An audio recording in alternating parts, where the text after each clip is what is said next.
Are you there? Casey? Yep. Hi. Okay, we want to welcome everyone to our council tonight on February 19, 2025. I'm Leslie Jones. I'll be sitting in right now for the mayor. He should be en route. We haven't heard otherwise, so when he gets here, I will take my usual seat, but we'll go ahead and get the meeting going out of respect to everyone's time. We will start with an invocation by Councilmember Garrett, after which I will offer the Pledge of Allegiance. Our kind Father in heaven, we bow before thee this evening. We're so grateful for the opportunity we have to gather tonight and to discuss these items on our agenda and to discuss the city in general. We're so thankful for the opportunity to live here in Mapleton and to be able to enjoy the wonderful nature that it is here and the community and the wonderful people around us. We pray that will help us and guide us in our decisions, that we will make decisions that will help preserve that feeling and that camaraderie we have here in Mapleton. We're grateful for the guidance and direction thou hast given us thus far, and pray that thou will continue to bless us with such. We pray for our citizens, especially those who are struggling or having trials at this time. Please be with them and comfort them and help them along the way. Help us to know how we can help them as well. These things we pray for now in the name of thy Son, Jesus Christ. Amen. Amen. Please join me in the Pledge of Allegiance. Oh, hold on.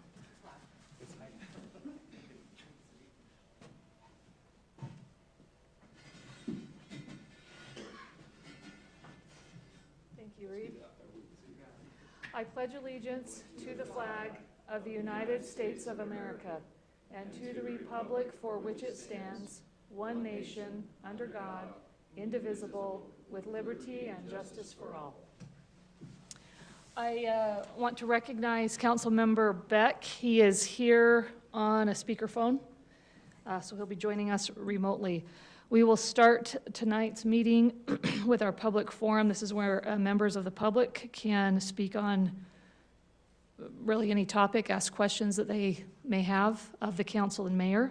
We have several people that have signed up, so we'll just go through that list. Some of you have questions or comments on... Councilmember Jones, maybe one thing to add, if it's a particular item tonight, if they want to hold off, they can discuss it during that item as well.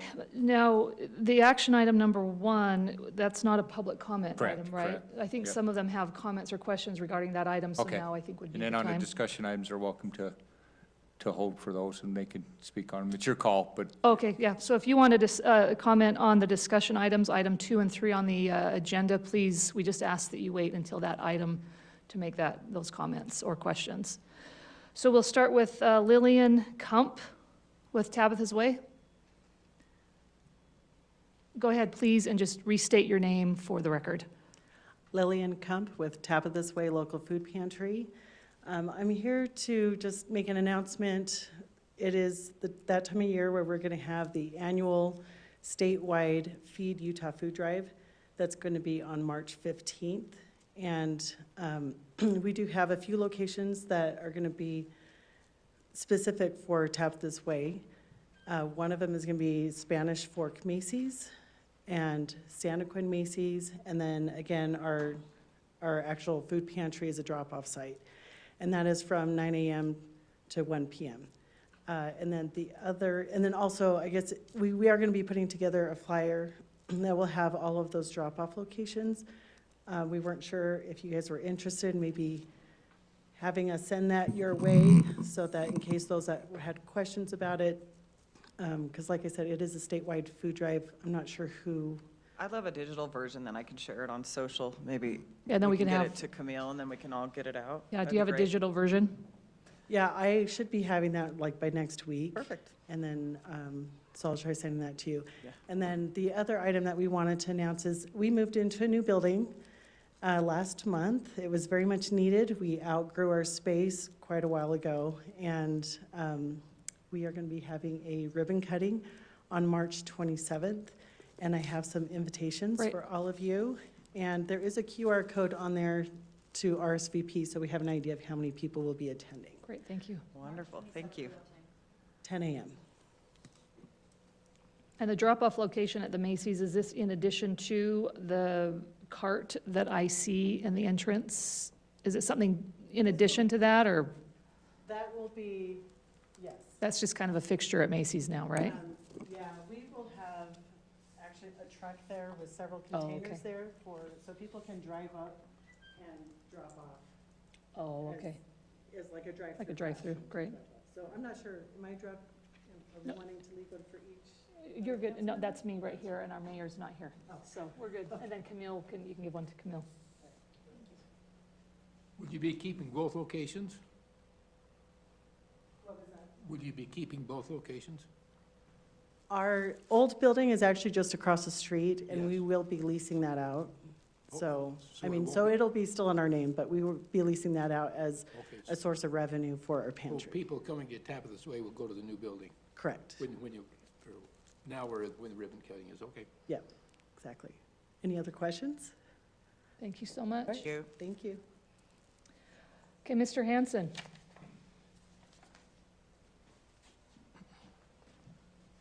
Hi, Brett Hanson.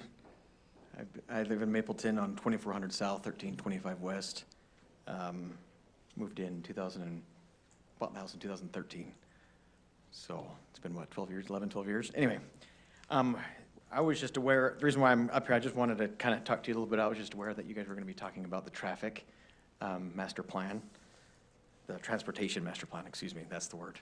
I was just saying, I just wanted to know, it's very important to me, it's very important to my family, to keep the road, I guess, the same as it is. I wanted to know how do I participate with the,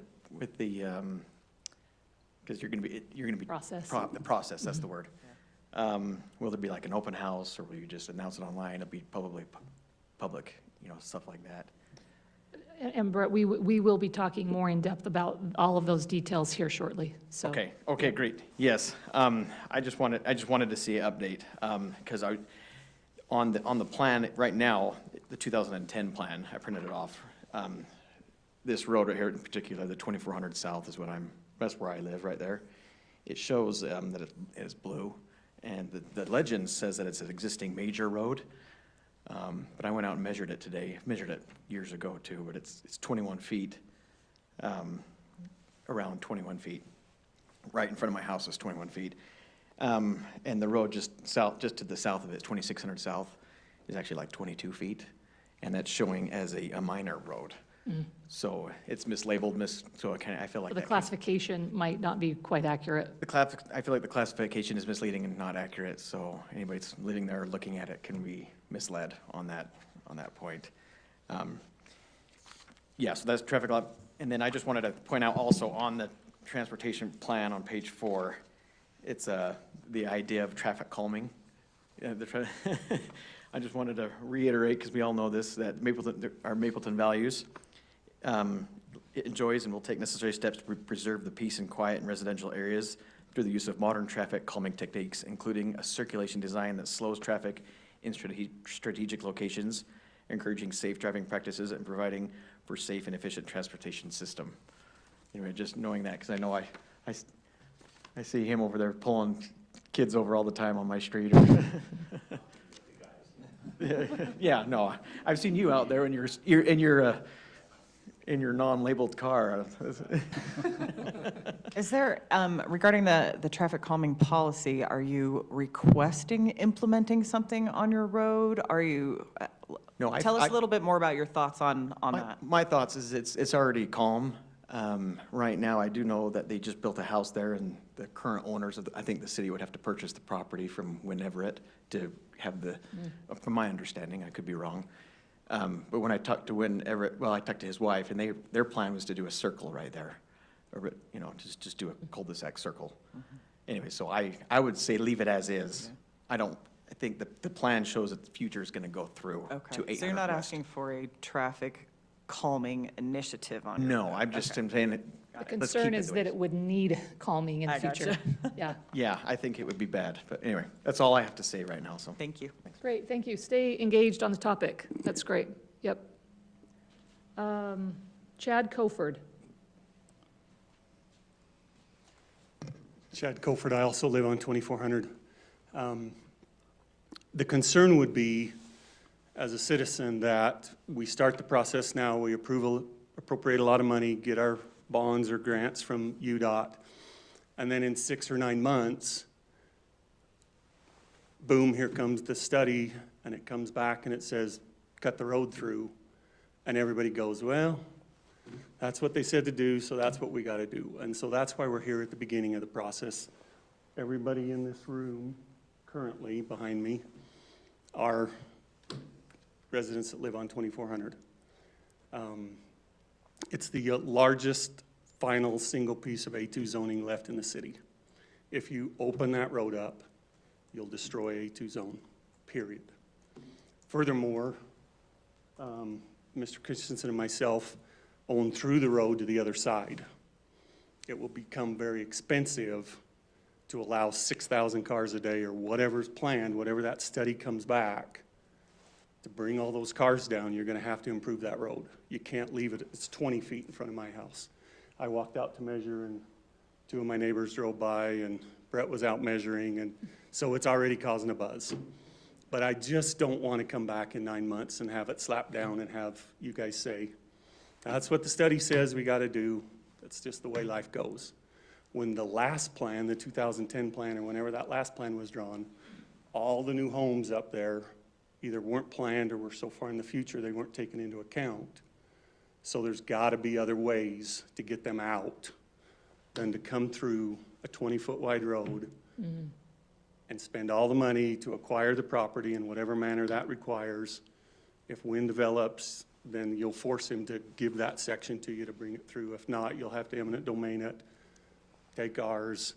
But I'm just asking, it's kind of an all or nothing. If you open it up, it needs to be full. You need to do the whole dime. Sidewalks, curb and gutter, protection, the whole 9 yards. So understand what the city's asking for if they come back and ask to do that, that we're gonna demand as safe a road as possible. As anyone would, I think. And we don't want it. You don't want a safe road? You just Unanimous, don't want the road. unanimously, we don't want the road open. Right. Can I say that?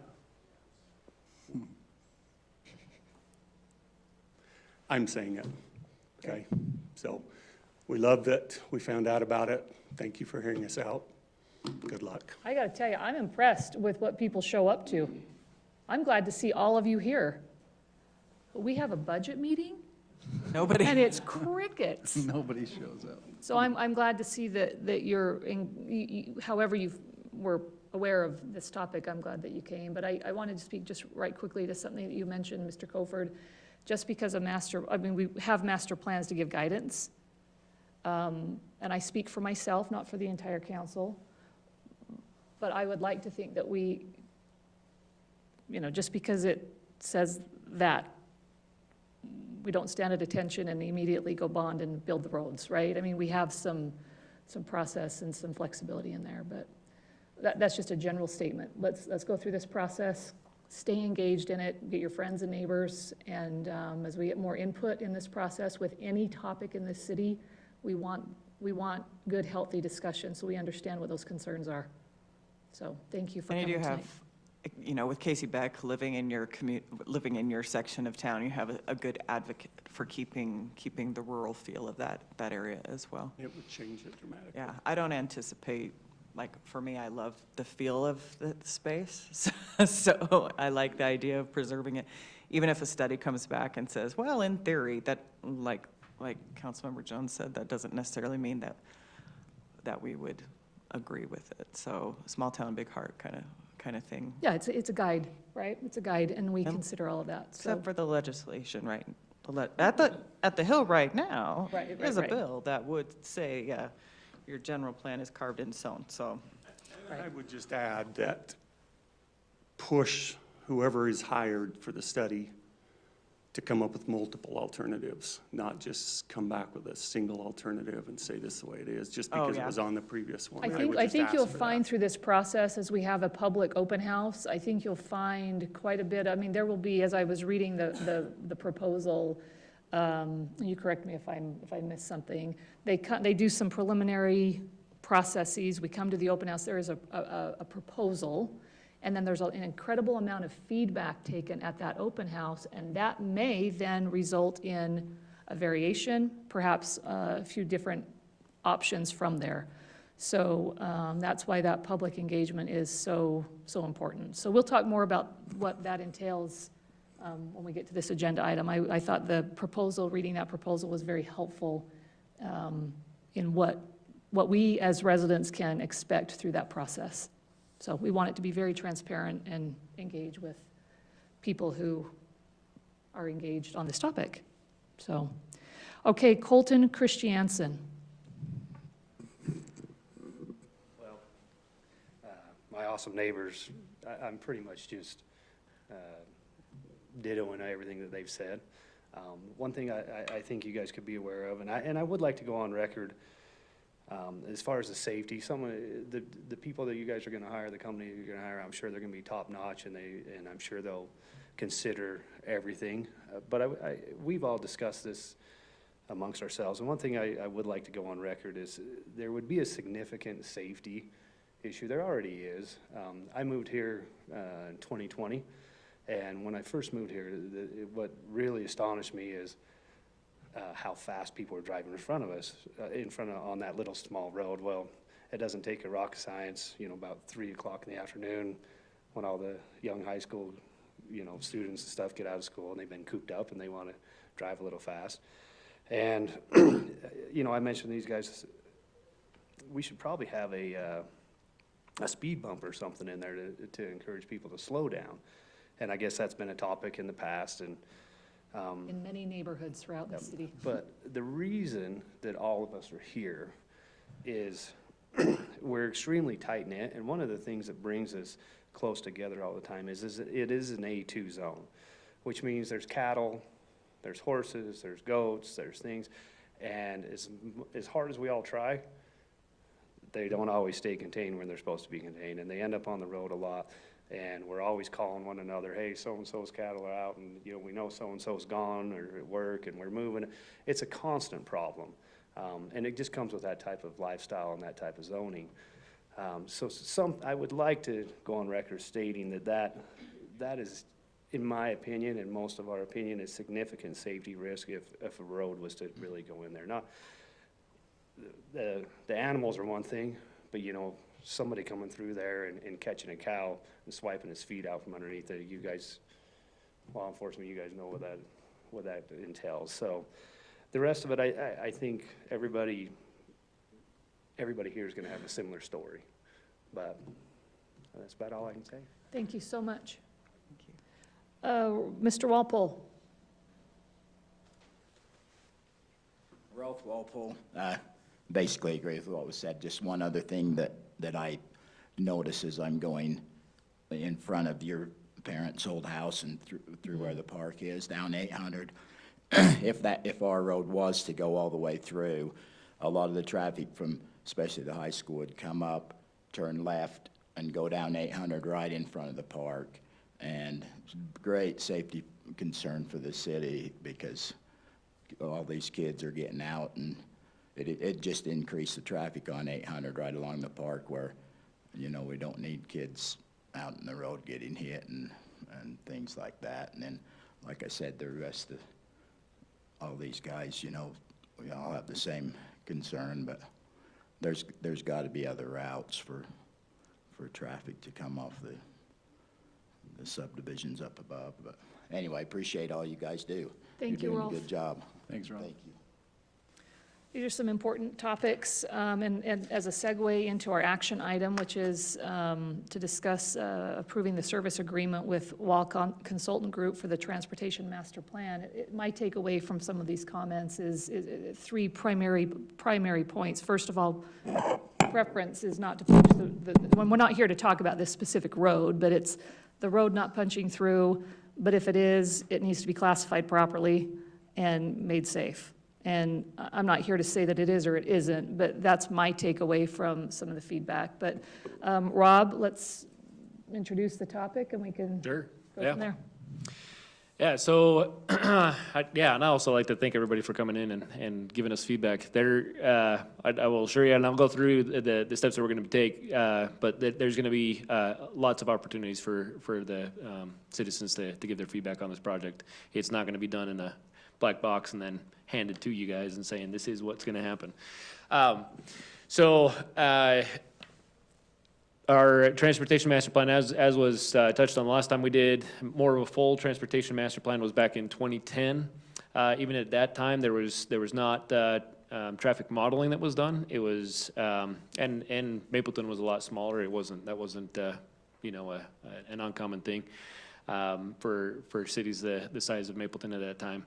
But what it means is there's not been a citywide traffic plan that's done, and so we had talked about needing to do a transportation master plan to get traffic modeling done, both for the existing and then looking at some of these options of connecting roads through and how that would change things in the existing if it was to happen soon and what happened in the future and what that would mean for traffic.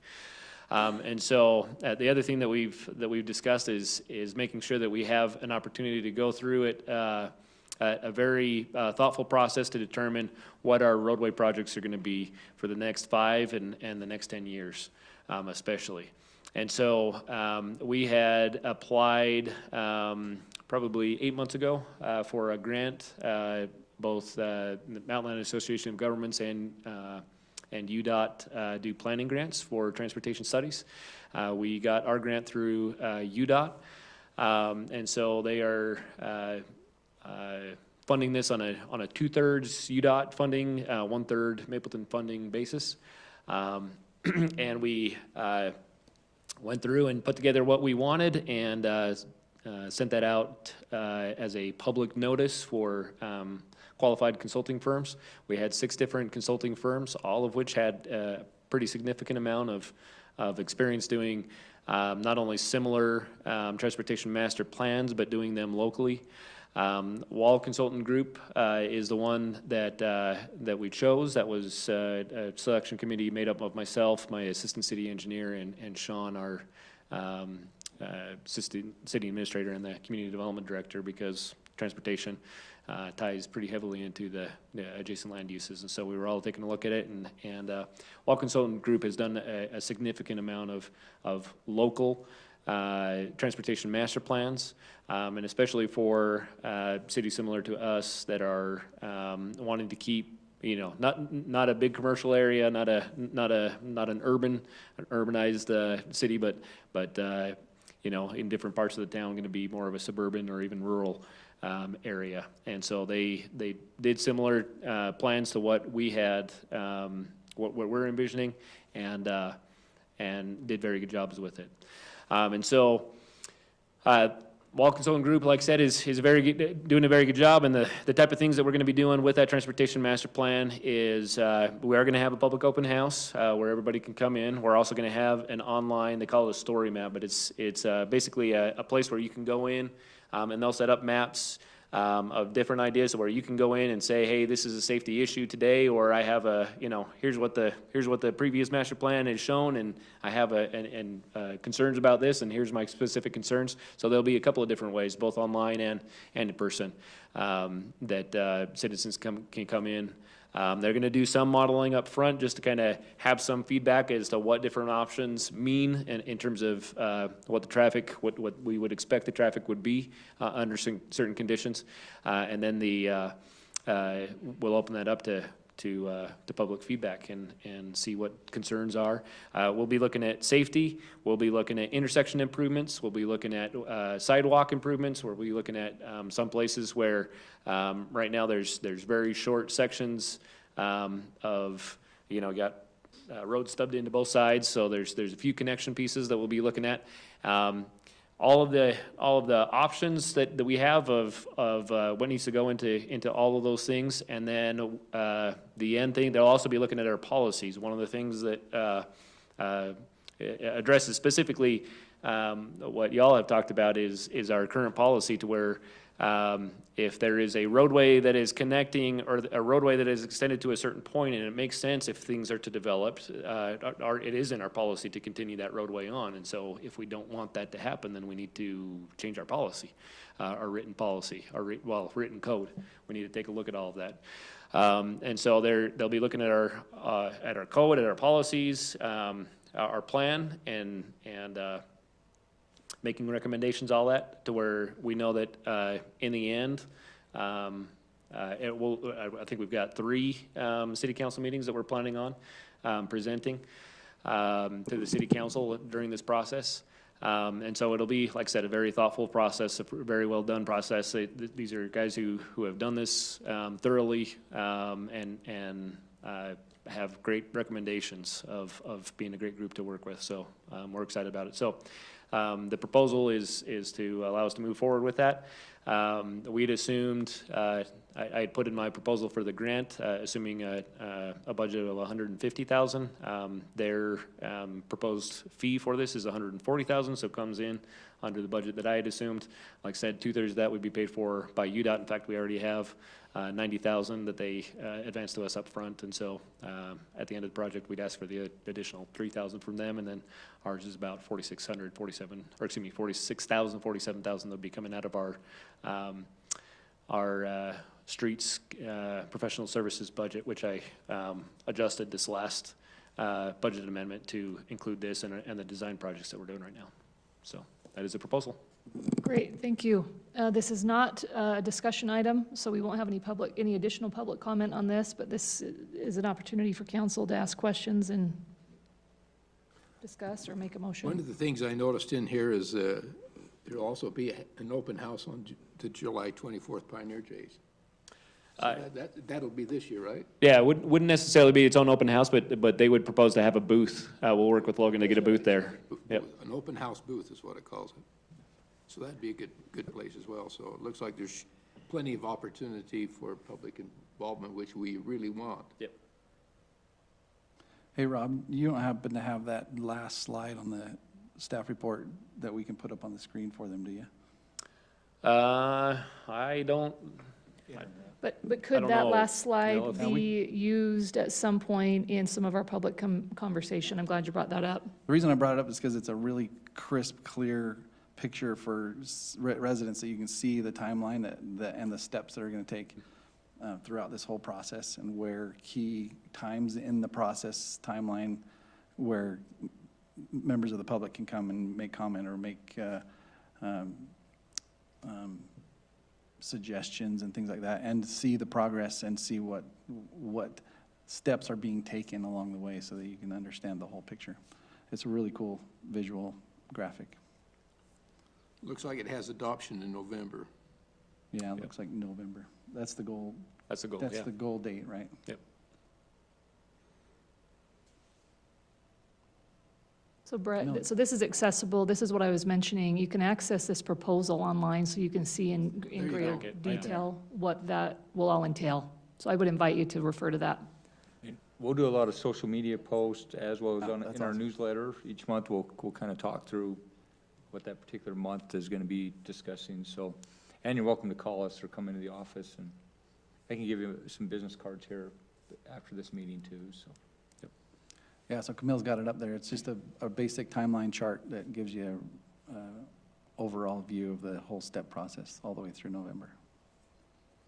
It's on page 13 of the packet if you go to tonight's meeting.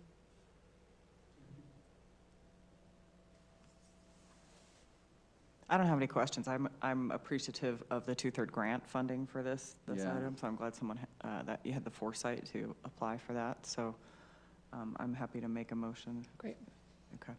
I'll make a motion to approve the resolution for the service agreement contract with Wall Consultants Group for the Mapleton Transportation Master Plan. I'll second it. Okay, we have a motion to approve by Councilmember Egbert and a second by Councilmember Carlson. Carlson. Sorry, Karen. Carlson, yes. Egbert, yes. Beck, yes.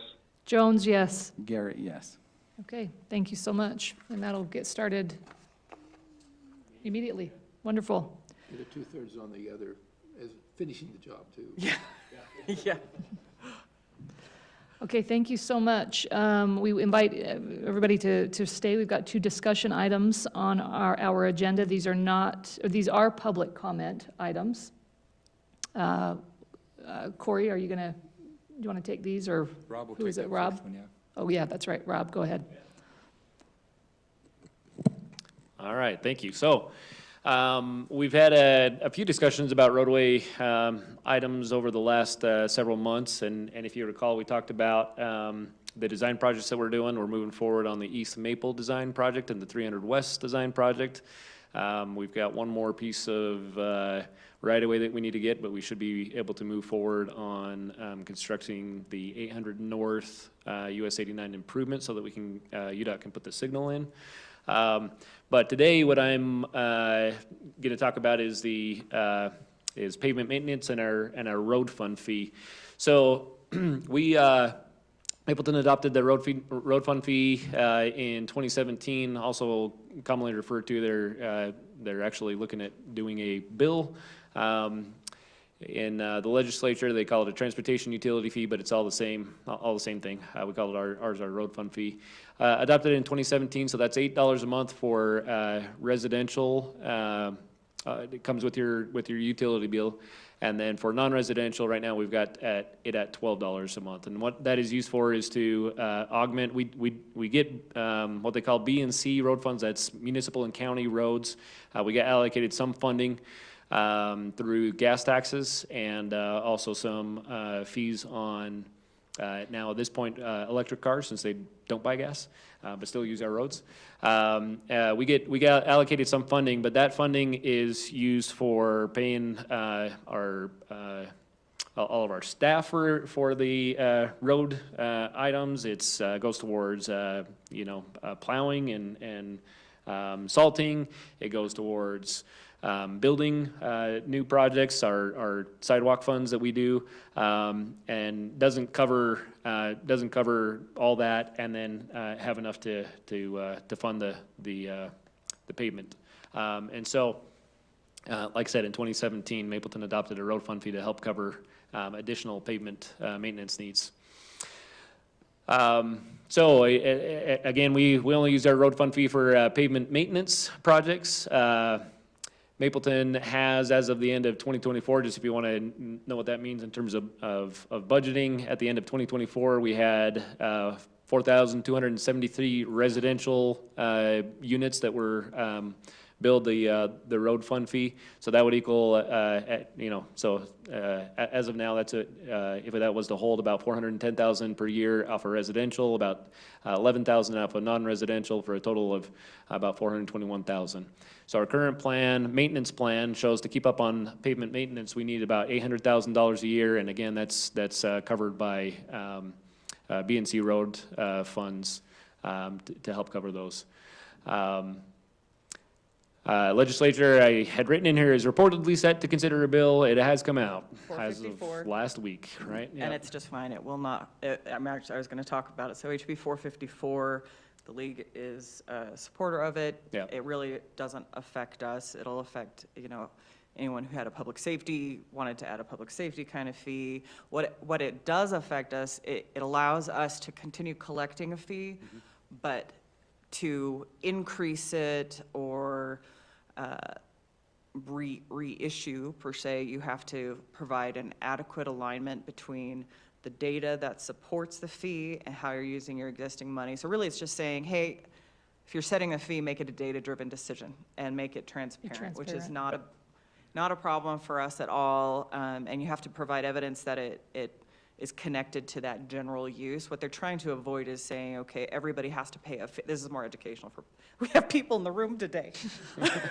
So what the legislature doesn't want is for a city to assign a fee to people who aren't actually using it. So this same bill, HB 454, from Representative Karen Peterson, who comes from a city council, which is why we actually like this bill, she has city experience, is that you can't just impose random fees, random stuff. And this also says you can't just impose a telecom bill. There's a lot of controversy about telecom on the Hill right now. So this same bill talks about you can't have a telecom fee, but it doesn't affect us. So anyhow, 454 is fine. It won't hurt us. Yeah. Okay. Camille, if you could go on to the next slide. Can I ask a really quick question? Please ahead. forgive me if you said this and I didn't catch it. Non-resident fee, is this like a landlord that doesn't live in the house? Can you define a non-resident who's paying the fee? Non-residential, so commercial. Non-residential yeah. property. Anything that's not, that's Gosh, not okay. a residential property. All right. Yep. Okay. All right, there are currently about 12 municipalities that have road fees. Can I put an asterisk on that? There is a push from the religious community about Oh, fees yes, being yes, assessed. yes. Thank you, So- Provo. That's Provo's. So in the that'll center affect battle, us aren't this they? much. Provo, where I came Yeah. from, that's a big. That's a big chunk. deal.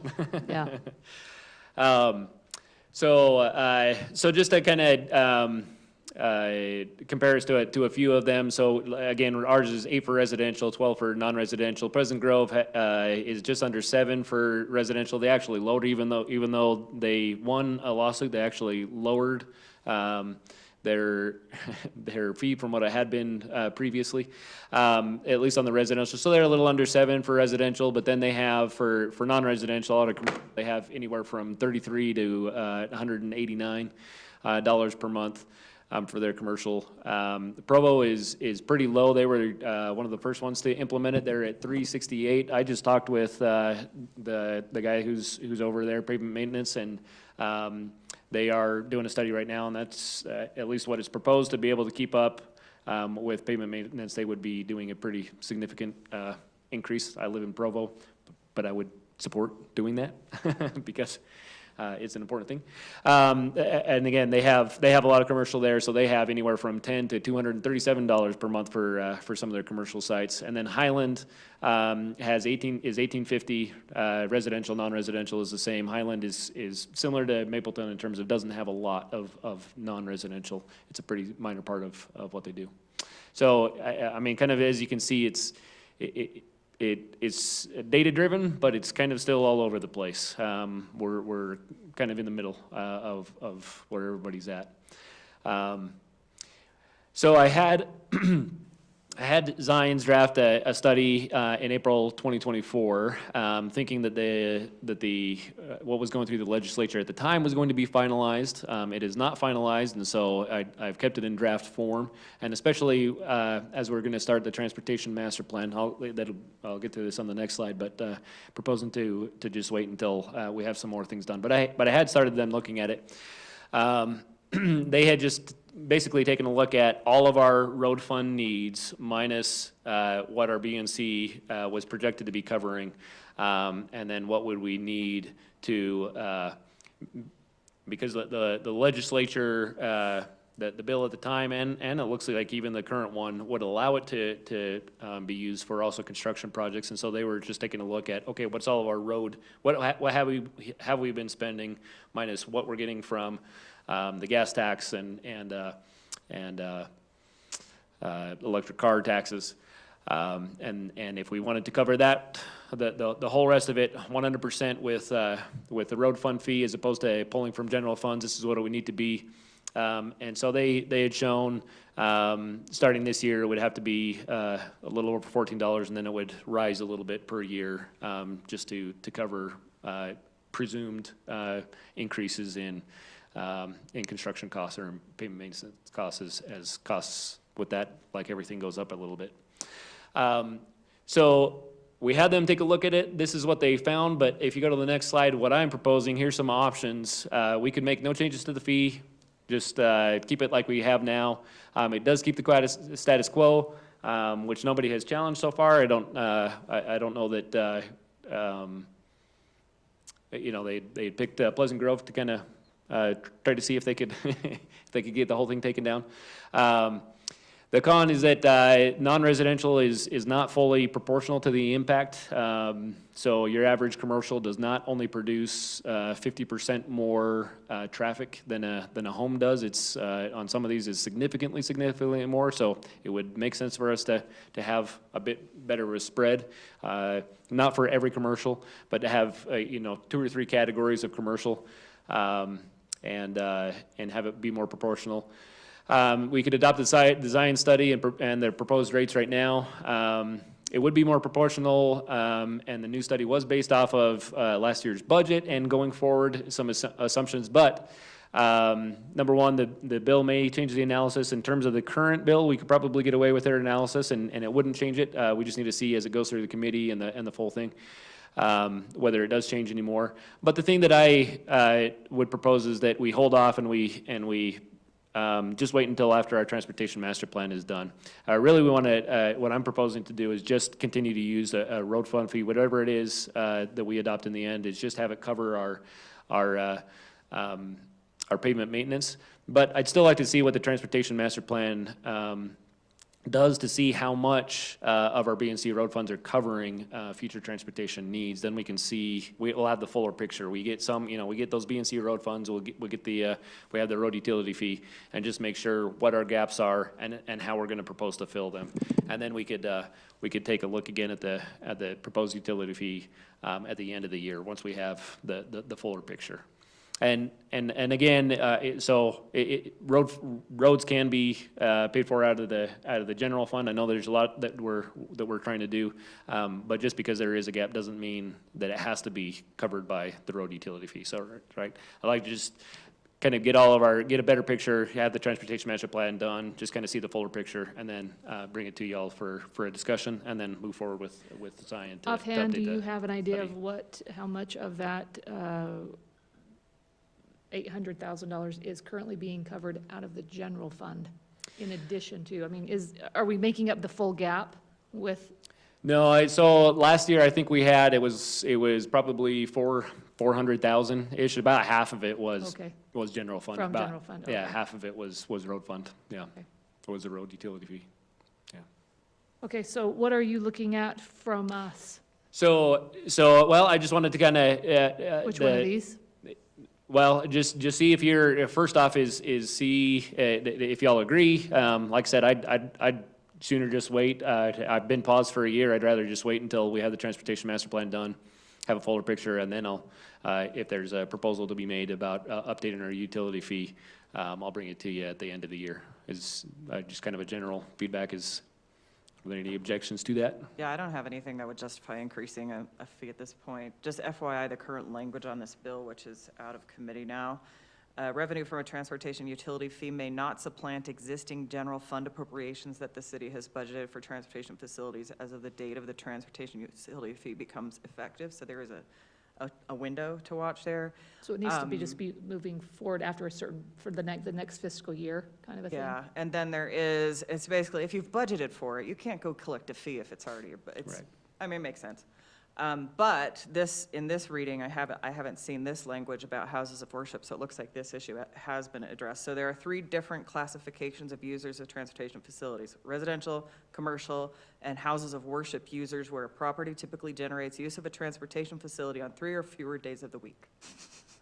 So you're gonna need a new category. So I just sit. Yep. We'll see, you got 2 weeks left in the legislative session, so.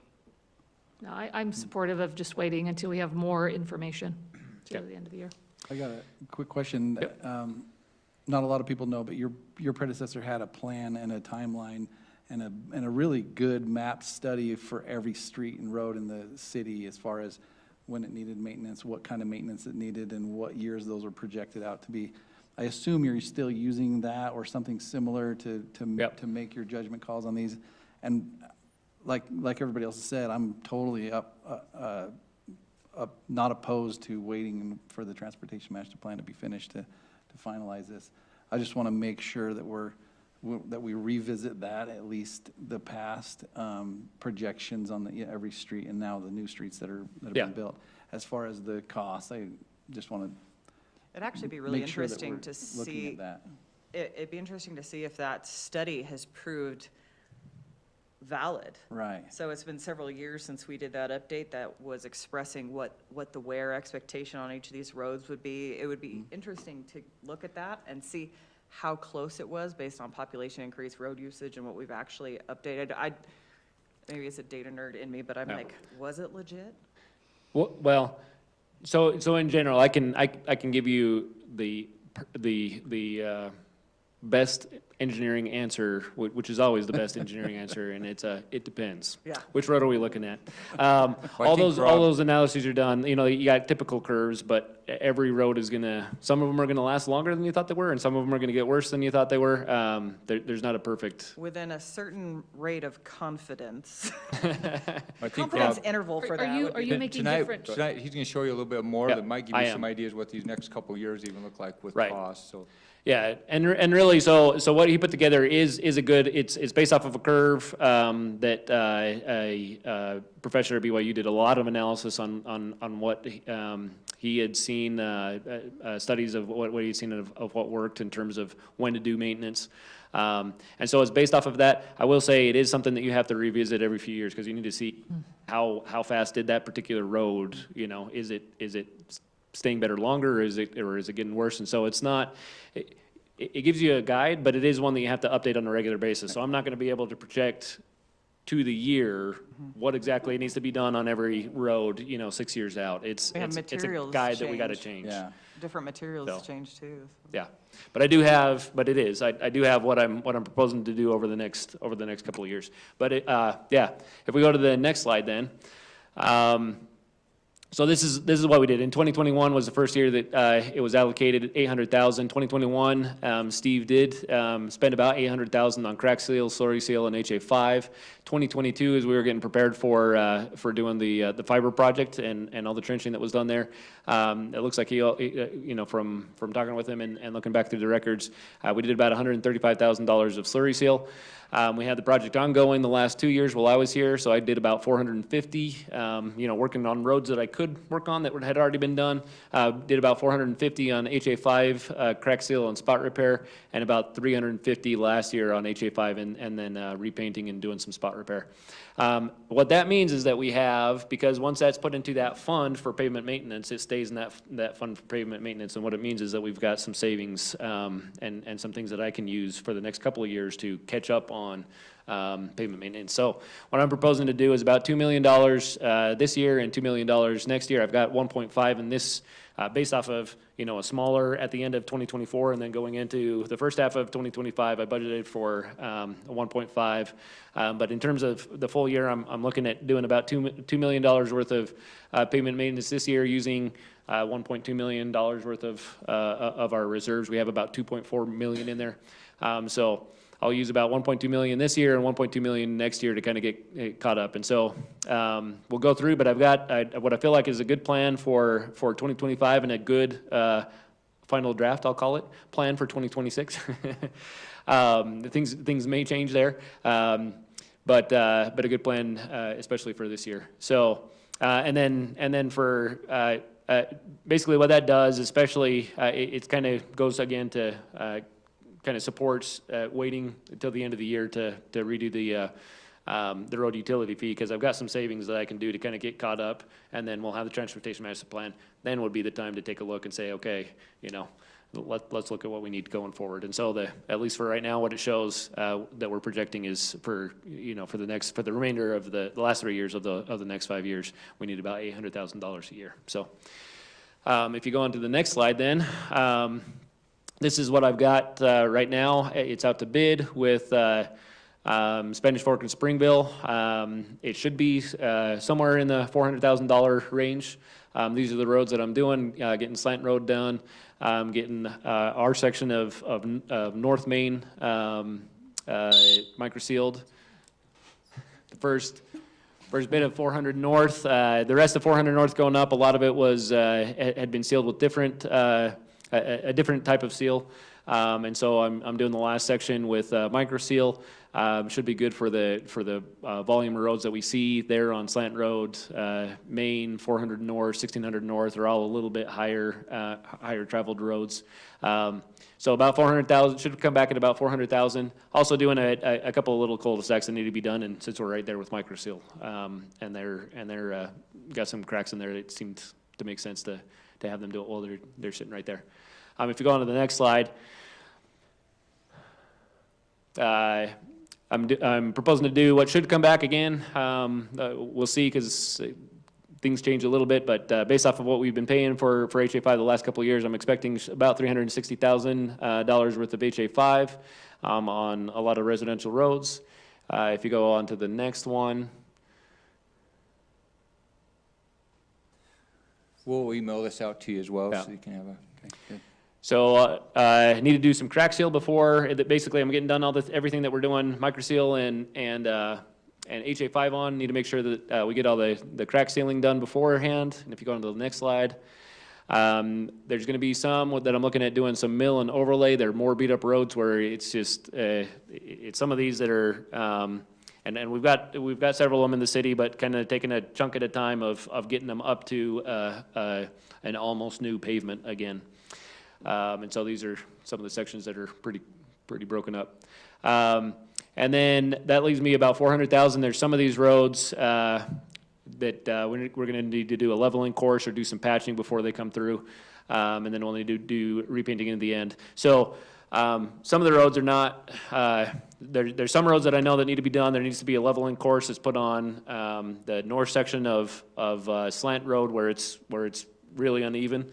It needs to be a leveling course before they come through. It's microseal. Same thing with East 1600 north. There's roads like Nemelka Lane where there's places where it's settled and it's not even getting the runoff isn't getting to the drain anymore. So there's some things that I know that we need to get done. There's other ones that are on our list, and I've got about $400,000 left this year to go and do as much as I can. Of those, and so we're looking through and seeing what all we can get done this year in terms of the patching and the leveling, and then whatever is left over, if I've kind of assumed a little high, hopefully is what I'm hoping is assumed a little high. I should have a little bit left over, and whatever I have left over, we'll go and do some more crack sealing this fall again. So And keep in mind, that's this is planned for this year. maintenance, so we'll continue moving forward on the 300 All the West design project projects, yeah. that we've talked to you about, and we're also looking at that East Maple Street as well.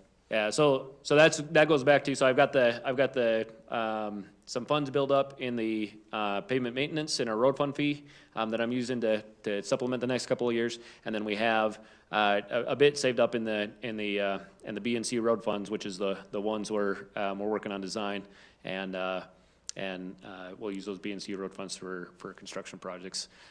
It'll be kind of bringing those down because we've got a lot of stuff that we need to do and use up a lot of those reserves. But then again, we'll have the transportation master plan and then do the road fund fee to see how we're going to fund, continue funding forward. And then in 2026, I've just kind of got an overall plan because, like I said, it is a draft at this point. I actually just attended a conference. I'm attending a conference today and tomorrow about different ideas, and so some of these things I may be able to stretch our dollar further if I do things a little bit differently here, but at least this is a good rough draft. What I've got right now is identified on projects, and it is ones, as you were saying, Theron, getting caught up on the ones that were identified in that program that because of the projects that were going on, just haven't been done yet, is getting those caught up. But I've got about 450, I'm assuming about 450,000 in reconstruction roads, 300,000 in microseal, another 370 for HA5 next year. We've got a lot of roads that just need to be crack sealed and to hold on until I can do better, I guess more thorough sealants on those. Crack seal is for the amount of protection it provides for the cost I can make that go pretty far. So I don't have anything highlighted on here for crack seal. It's going to be a lot of roads that I'll get done next year, and then that'll leave me about 300,000 again for patching, leveling, painting. So that's my plan for the next 2 years, and then we'll get back down to doing our standard 800,000 in the following years. So, are there any questions? Just looking for feedback before I send all these things out and get some costs back or some bids back. Just wanted to see if there's any feedback before I move forward. I really like this. This is very thorough and very well thought out, and I love that you've projected out to at least 2026. I am anxious to see the comparison of where, because Steve really sold it to us. Like he wowed us on that plan. I'd like to see where it was back then compared to where we're at today, and then how your game plan came into the picture and how that affects us long term. Yeah, so so what I did is, I guess to be even more thorough about it, is what I did is I looked at the plans that he had printed out for, I think it had through, it may have been through this year. I can't remember if it was last year or this year. So I went through those plans that he had presented to you, and I looked at all those roads and put them on one big plan and said, okay, how do I get these done over the next 2 years? Yeah, So, great. Awesome. Sounds good, Rob. I assume that all the roads you plan on doing would not be changed with the new master plan when it's completed. In other words, they're basically as they're gonna stay. So I'm not proposing to reconstruct roads that we would then need to go do some construction on right after, yeah. I'm just making sure. So there, and I should caveat that, because there were some roads that it does show that, hey, we need to reconstruct these, but we either would need to put in, extend pressurized irrigation or potentially do a road project on there, and so it doesn't make sense to reconstruct if within the next 4 to 5 years, you know, because then you're wanting it to last a long time, and so if we're gonna do something different the next 3 to 5 years, it doesn't make sense to reconstruct now, so. That was my concern too, is, oh no, is there anywhere we're pulling PI and not being thoughtful? So I'm glad you've already, No, we don't so- need to spend tax dollars twice. Yeah, so there are some of these things where we will need to do some PI in the future, but on some of these things, they have you know, the expectation is that you're gonna get somewhere in the realm of 7 years, and we may be able to get, you know, some of these extensions in, especially on the east side of town, in the 5 to 7 years, but at least, I don't wanna not do something that we probably won't get done for at least 5 years, just because we may get 7 years of, you know, of payment life. But things like reconstructing, where it's a lot more, it's a lot more expensive, yeah, I'm not gonna redo it right now if we need to put a utility in there in the next 5 years, yeah. Thank you.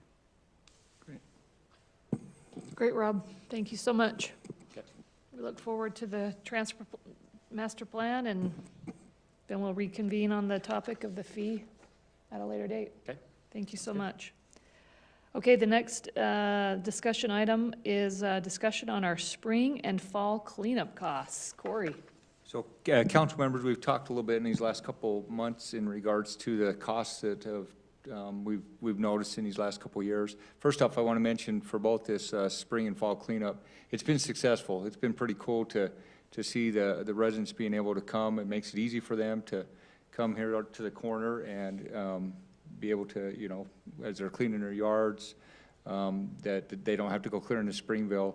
So we've seen some great success with it, and it's one that I think as we continue, as more people find out about it, as well as we continue to grow, we're finding that it's getting busier and busier with that, as well as the costs are increasing each year. I mentioned to you before, just in the spring cleanup for that week that we had the dumpsters there, it came to $25,000, and, oh, excuse me, actually let me get the exact number for you here. $25,574.48.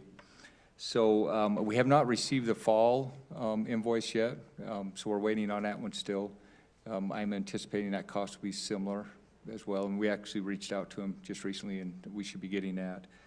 Just for clarification, that was, the 25,000 was for how many days of that service? A week, It was yeah. one full week Yeah, of it's dumpster generally about a service, week. right? Yeah, So annually, we're looking at you're estimating approximately $50,000 yeah, for the year. correct. And It is- the alternative is a Yeah. coupon? Yeah, so that's where we're headed with a couple of recommendations for you with that. Real quick, though, Corey, that cost, that's for 2024. Is that trend very similar for the previous years that we've been doing this? The Do you previous, have a- 2023, was 29,622. 2022 is 18,631, so it's So we're definitely, between 40 and 50,000 a year. right. Okay, Yep. okay, that trend. And I just think, like I said, it's continuing to grow. With that, we were able to get some numbers. In the spring of 2024, there was 118 vouchers used at the solid waste. There, 152.19 tons were hauled over there, as well. This is so- in addition to the 50,000 that we spent on the No, dumpsters? that's just part of that's that Part cost of that's it? included Oh, okay. into it. but- Okay, good. And those vouchers are a $10 cap on those. We, They have so- an expiration date? what's that? The coupons have an expiration date Yes, too, don't they? 1 month. Yep, just in that, either the month of April or the month of May. We're gonna talk about that a little bit tonight too, and see how you wanna if we do the vouchers, which month do we think would be the most successful for that as well.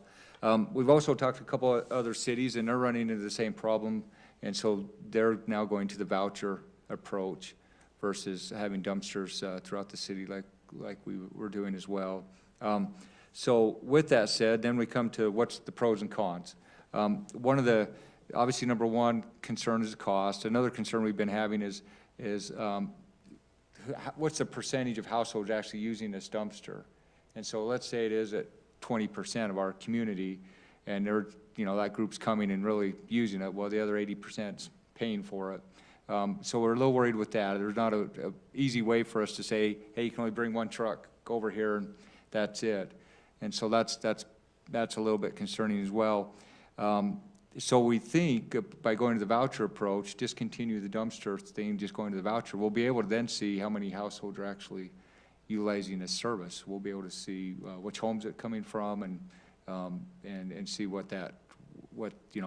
how that's if that is increasing each year. Is the idea with vouchers to do it twice a year like we've been doing with the dumpsters? So that's what I was gonna bring up tonight. Yeah. It's a great question, and I'll be frank with you, with Spanish Fork, they discontinued the dumpster approach, and they do 3 vouchers. And so there's options there. And just a quick number of, if we spent 10,000 in vouchers, you're talking, in a $10 cap, you're talking 1,000 people. 1,000 households would be using that. So that's, to your point, that's something we could look at. Now, we're gonna be, gonna have to, monitor to see how many people actually use it. I do find, when I talk, to others about this, a lot of times they've loaded their vehicle, ready to go to the dump, and they don't want to go in the house and print the voucher. And so you run into that a little bit too, because, you do need to go print the voucher and have it with you as you go to the solid waste. But, again, them are the things that we can look at tonight, is whether we want to do a couple of those. You could do it in the month of May and the month of September, or you could just say, hey, this year, let's just see what this brings and do a voucher for the month of May. And that gives everyone the opportunity to take a truckload or to the solid waste. So thoughts, suggestions on that? So I'm really a supporter of the dumpsters, because I think it brings camaraderie to the city. It brings people into a certain area. They all kind of work together.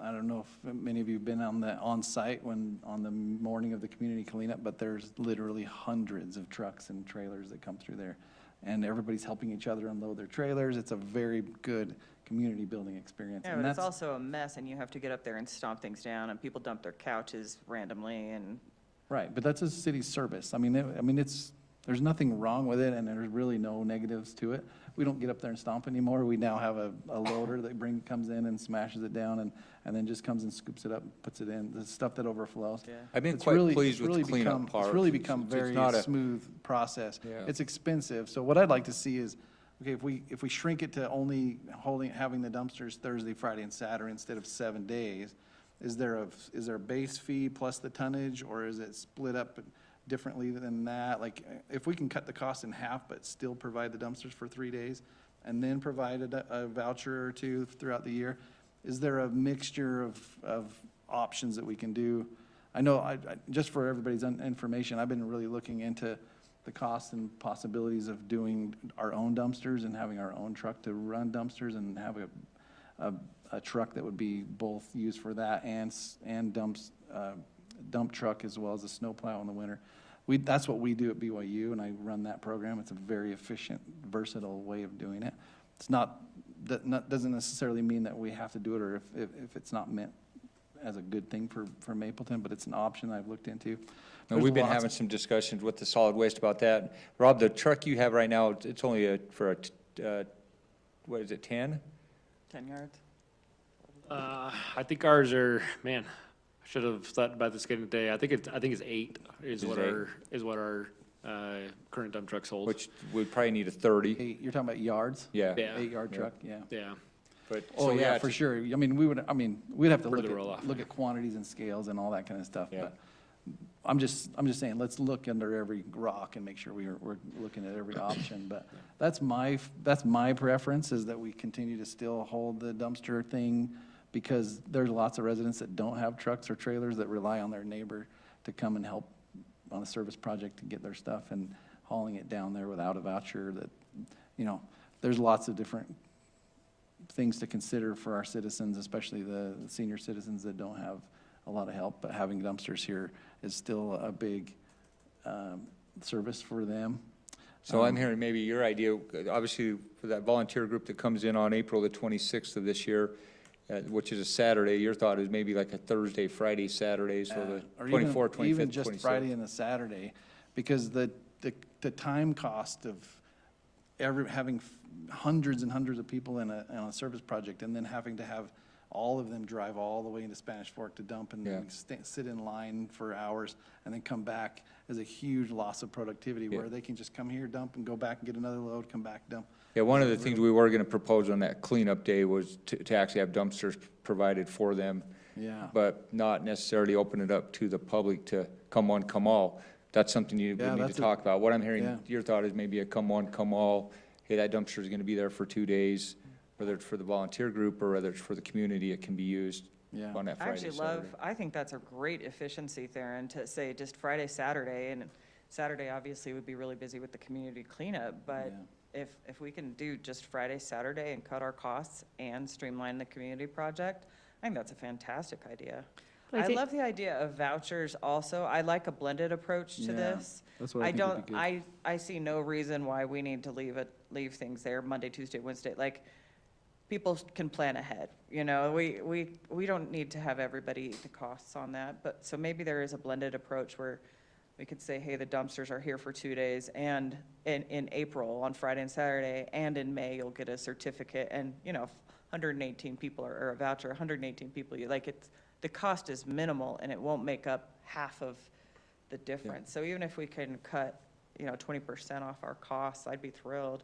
But I do love that solution there, and just a Friday, Saturday, come one, come all either day, but with a little bit more hands on deck for Saturday, knowing we have an event. Yeah. It's great. And then in the fall, we're currently not having a cleanup event in the fall anymore, and not really planning on it in the future.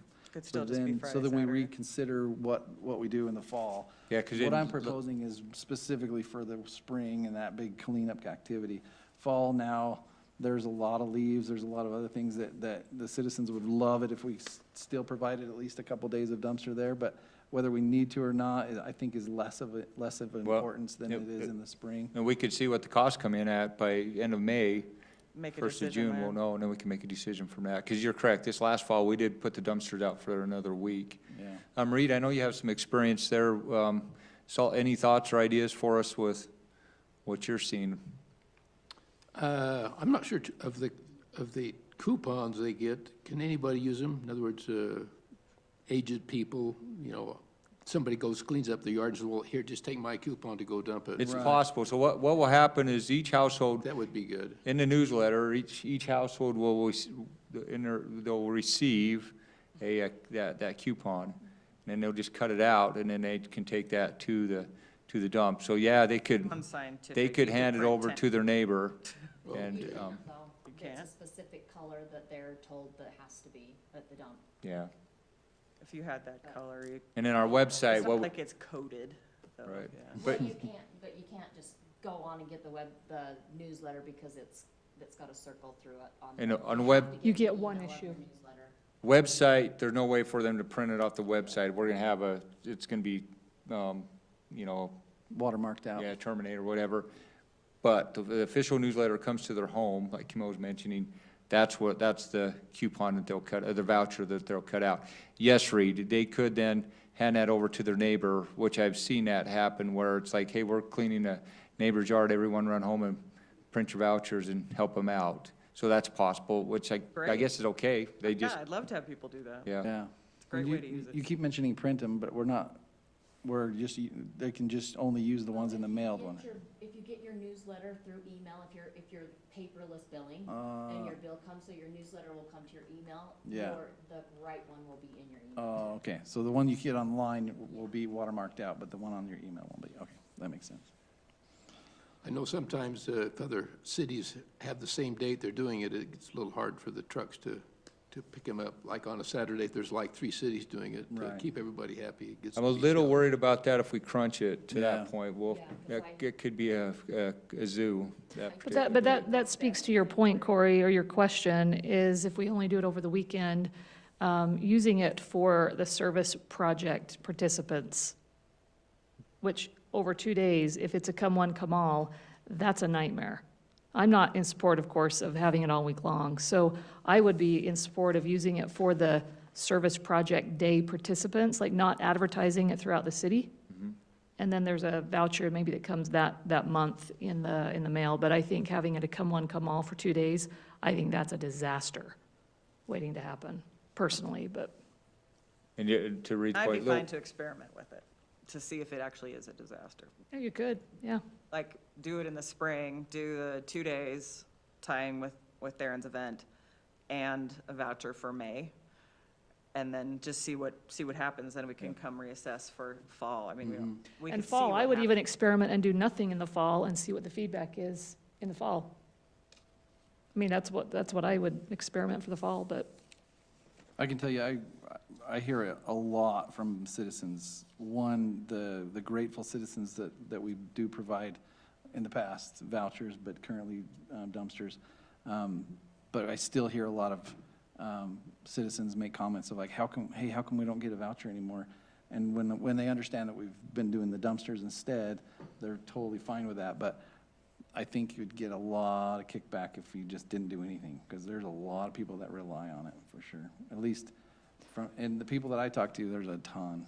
it sounds like for the fall, we can reconvene on that one in Yeah. June and See decide. how spring goes and then reconsider it, yeah, for sure. Okay, so moving forward then, we have this cleanup day on April the 26th. What we'll plan on is April 25th and 26th.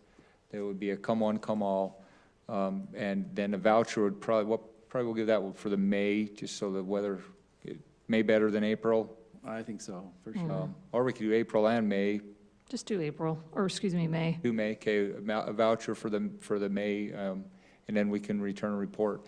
Reed, you had some, Just wondering, I guess, if the dumpsters get full, it seems like I've seen a lot of people just start to dump it on the ground too, Yeah. which makes it a little bit harder. And if Yeah. we- Yeah, They but it's have, not, but it's so if the far, as long as we have the loader, it really is not that big a deal. It actually is way more efficient for the big group on Saturday, for them to come in and just dump it and then get out of there so the next people can come in.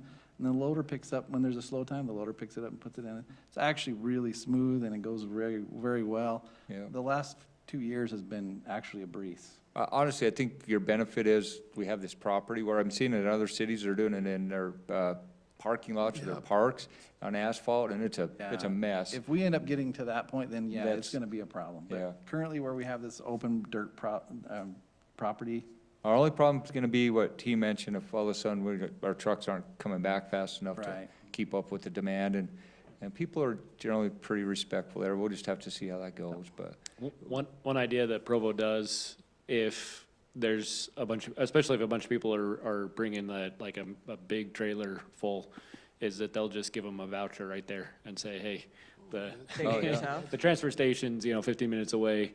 Yeah. We can't Yeah, have 3 people take up the whole great idea. dumpster, so. exactly. Yeah. And we The have trailer done that. up into this, so Yeah. it takes a lot of time. Give them, some of the groups, a voucher for Oh. a bigger load. Yeah, Yeah. that's For great. for a specific That's activity. good, that's a good Yeah. idea. That would To be, go that straight would help all around. So coincidentally, to Theron's comments, we have been actually having some conversations with solid waste on what trucks cost would be and dumpsters and that kind of stuff if we try to do in-house. Me and Rob's talked about this last couple of months. There's some pros and cons of the topic, and you have more experience than all of us on that, but we'll keep researching that part of it to see if there's, Have you scheduled the date yet? yeah, Have you scheduled the date with the transfer station yet? Maybe another city has that date too. we have not at Okay, this that's point. what I was getting at. We'll You reach might out wanna- to them. They've always been good to work with, but yeah, let's reach out to Mark and schedule that date. Good point. They're good to work with you, but sometimes, That's right, if they don't got have other- so many resources. That's a good point. We'll do that first thing tomorrow. Is that for the cleanup day. For the April Mhm. 26th, yeah. Civic Provo, cleanup day. I mean, if there's 2 cities doing it the same day, or 3 cities on the same day, Oh, it log jams. we just don't have the resources to, you know, take it. I see. Well, it should be first come, first serve. If we reserve it and another city wants in, then they should say, I'm sorry, second city, we've got Mapleton. Do it next week. Yeah, exactly. Yeah, if they haven't already done it. I've offered every year to go drive an extra truck if they've got one for them. I do roll-offs at work all day long, so if it's just an extra trip, I'll do it. I'm just standing there directing traffic anyway. Hey, thanks for your insight and help on this one, so I'll move forward with that, so. That's all I had. I'm not sure why me and Chief are both wearing a tie tonight. What was? Yeah. He's dressing up for us.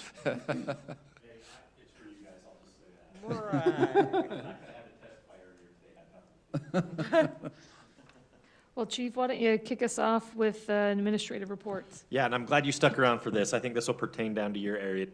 So next week, March is here. That's kind of my timeline for starting to get our speed enforcement stuff back out of storage for the winter. We can put trailers on the road again a little bit longer. Now, for you and your group, we've done speed studies more on 2600 South. I'd like to do a little more on 2400 South. The reason I bring that up to this group is I think it would be interesting now that we have 2 or 3 years worth of data on specific roads, we can now start to compare the traffic volumes over the years. So if you have roads that you want that done on, those boxes are ready to go. And if you have a contact down in your area of somebody that I can share that with and they can share it with their neighbors, we can get data for how many cars are going up your road, what your average speeds are. We all know the time of day that we're going to see the highest speeds, but now we'll know what those speeds are as opposed to, you know, guessing that it's 60. And so anyway, if you're interested in that, we have that capability. And then the next thing we'll do is start to get those trailers back out, and you'll see the complaints have started to come in. Just a little bit of more warmness, and you start to see more cars out and about. So you're going to hear them too. So feel free to let me know what roads you want to see that data on. Next thing, just real quick, interesting stuff for this spring for us. Got a few changes that we're going to have to make. The school guardian program requires that local municipalities train the guardians in the schools, and that's a little more entailed than we thought it was going to be. There's several hours of range time and classroom time that our officers are going to be responsible to train the school guardians in. That's going to cut it, and the school district and the county sheriff's office is working with all the municipalities on that, and a lot of that is taking place in May and June. I would like to get it done before school's out so you don't have to bring those people back from the school district. That cuts into a few plans that we have. One of them is our youth academy. So what we've talked about doing, we haven't locked any of this in yet, but Springville approached us last year about piggybacking on our youth academy. I think our initial plans now is we're gonna tag team with Springville and do a joint youth academy late June, early July, try to get the guardian stuff done late May, early June. I need everything done before Pioneer Day. So that's kind of the spring, summer plans. And if you guys have any feedback or have any heartburn with us working with Springville and doing the reason Springville, they want their kids in it too. So our typical youth academy is 12, 15 kids. I anticipate with Springville opening up, we're gonna be in the 40, 50 area, somewhere there. So they want to be part of our academy, or do they do their own academy and we're merging this year? Well, they were a part of we invited them last year and they had an officer participate last year with us. Oh, got it. So this year it would be merged into a joint. Got We'd be doing, so there'd be activities up here one day and then the next day it'd be in Springville and Got it. vice versa.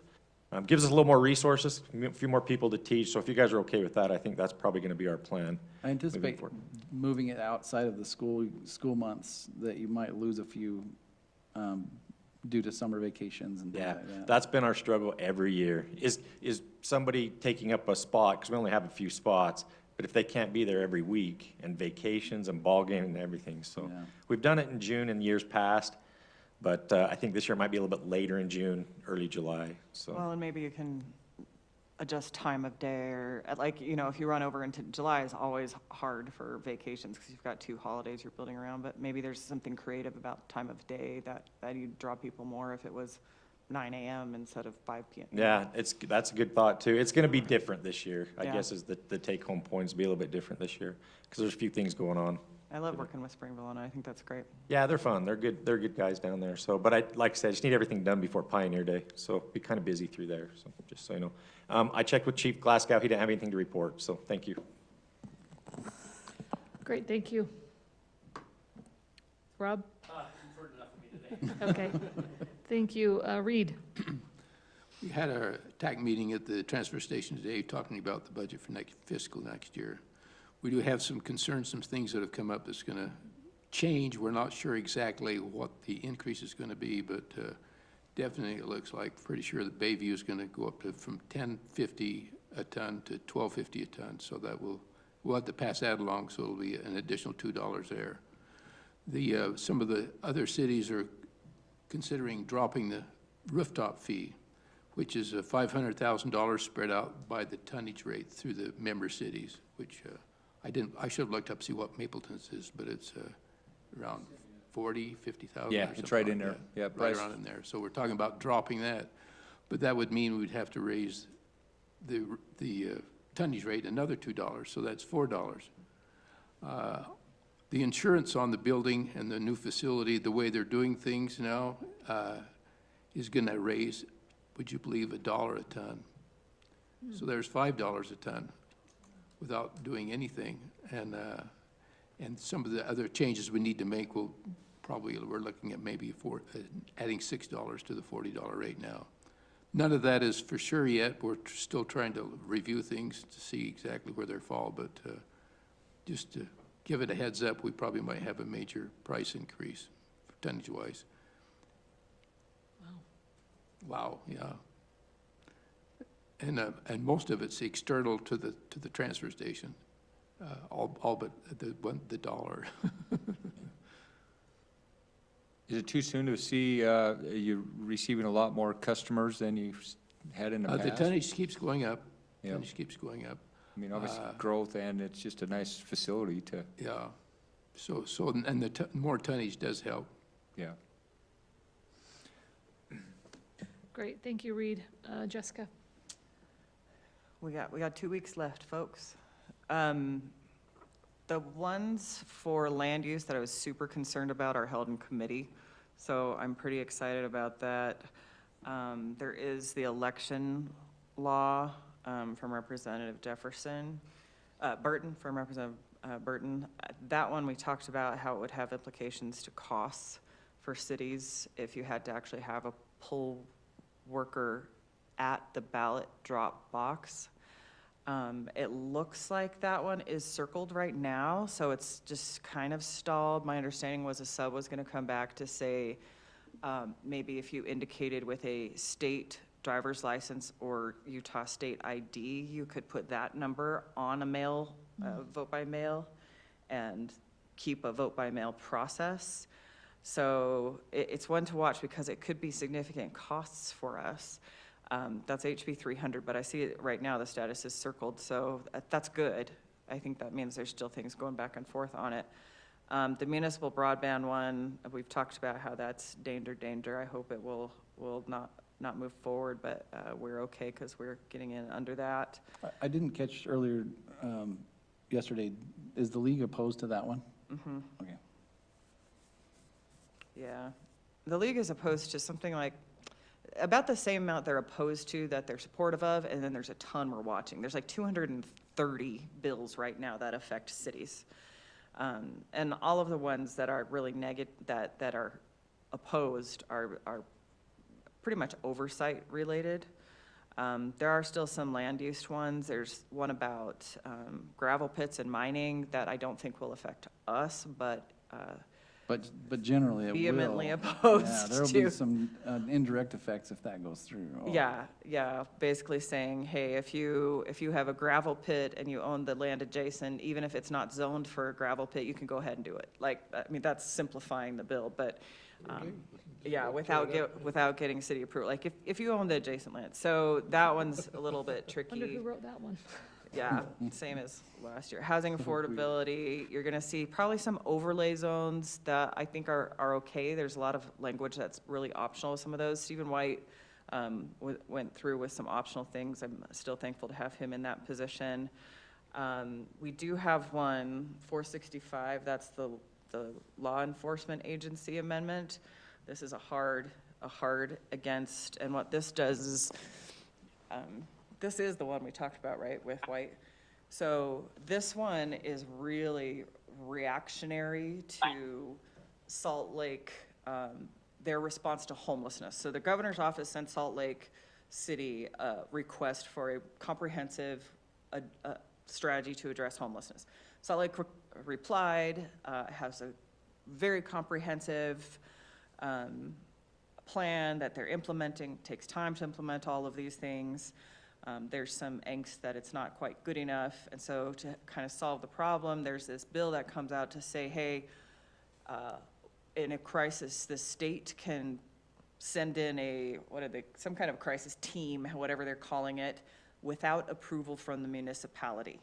That the state can just send in their people to your municipality to deal with stuff. So,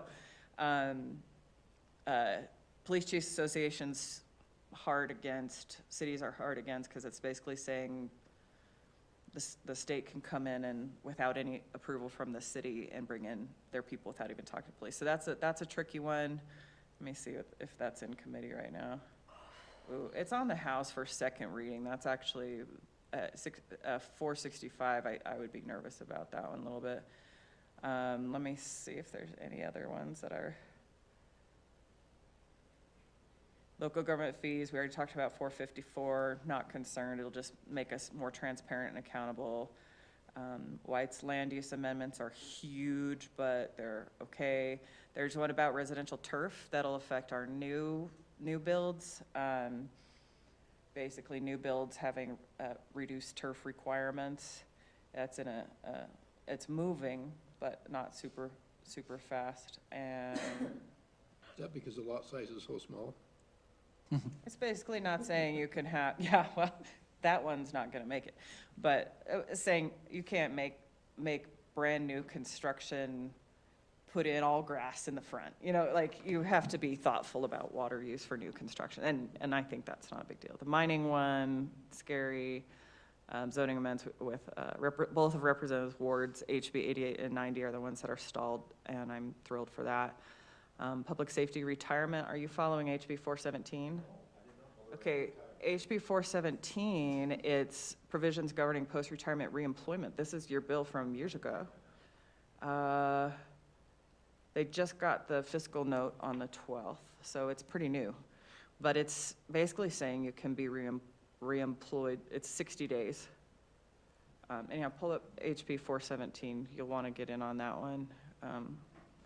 And then school safety amendments, HB 40, that addresses building standards and all kind of stuff that'll be with you. So a lot of different stuff. Less concerned that any of the things about zoning will hurt us. I think we'll still get to be Mapleton, I hope. The garage, the state prescribing garage size one seems to have stalled out. So we'll see about that. Yeah. It was kind of arbitrary because most cities already have the rules that the state was trying to legislate and say you can't have a maximum requirement more than, I think it was like 18 by 20 or 19 by 20, something like that. But anyhow, there's some silly things going on up there. But 2 weeks left. Keep your fingers crossed. This is where the rubber meets the road. I was sad to see the daylight savings time one got stopped. Oh, so frustrating. Darn it, They'll try again next one. darn it. Great, thank you very much. Oh, go ahead. Sorry to add on, looks like the only retirement they can return to is if they're providing law enforcement services for a school district. Is that, You can retire, so you can retire as a cop and then get hired on as a school resource officer? It can't be the same department. You don't get any, you lose your retirement if you come back to work within a year. That's the way it is now.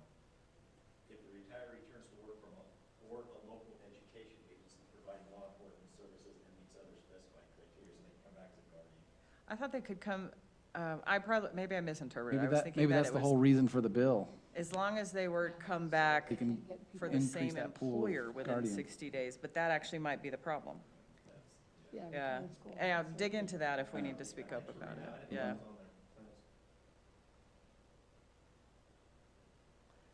All right, great, thank you. Casey, do you have an administrative report? Yeah, so for NYCC, one of our goals this year is to put down on paper a lot of the procedures and processes. And so we'll be meeting with the advisors in the next month with a policy draft to kind of get some of those things on paper. So just one of those goals that we have for the year. Great. Thank you. I don't have a report. We still on for March with the Oh, yeah. luncheon? Yeah, March 11th. Yes, thank you, Corey. Thank you. And if we have a chamber banquet this week, this Thursday, if you'd like a link to that to register and pay the, reserve your spot, let me know and I'll send you that link. Isn't it tomorrow? Yeah, what day is today? Wednesday? Yeah, it's tomorrow. You know what? Confused. It has nothing to do with the holiday. Generally speaking. Generally speaking, it's a crapshoot on any given day. Let me know tonight and I'll record. send you the link if you want it. I don't even know what year it is half the time. I don't even know. I don't even know who this guy is right here. There. Aaron. We've covered everything I have nothing. Great. Camille, Corey? Just two things. First, apologize with the mayor. I misunderstood him, so he was not going to be able to make it, as you noticed. So, and then the second item for you, the Miss Springville Mapleton Committee has been meeting with me and Camille and also the Springville staff. And they got some really good ideas coming up this next year, so we're kind of excited to see how that works. But just so that you're aware, one of the things that they like to do is have the mayor and councils of both cities be more involved with the essays portion of the scholarships. And so there'll come a time where you'll have an opportunity to review those essays and consider what how to award those out. So, and I'll keep you posted on that. And that's all I had. So. Great. Thank you, Corey. I just mentioned that Bruce Euler was at our meeting today, so he understood. He heard everything. If you have any questions. So Bryce already emailed me. He gave me all the talking points you hit on today. He's already briefed me on. Okay. So, yep. He's good. Appreciate his presence there. Yeah. In fact, he then talked to Mark afterwards about what you brought up tonight, Theron, with the dumpster. So yeah, we had some good opportunities to meet with them today. So. Great. Thank you so much. Do we have a motion to adjourn? So moved. Second. All in favor? Aye. Aye. I Hate it. Oh, that was a Good night. milestone, I guess, for eyes. Bye, Casey. Bye, Casey. The ayes have it. The eyes Thank have it. I've got a question for you. Yes, ma'am.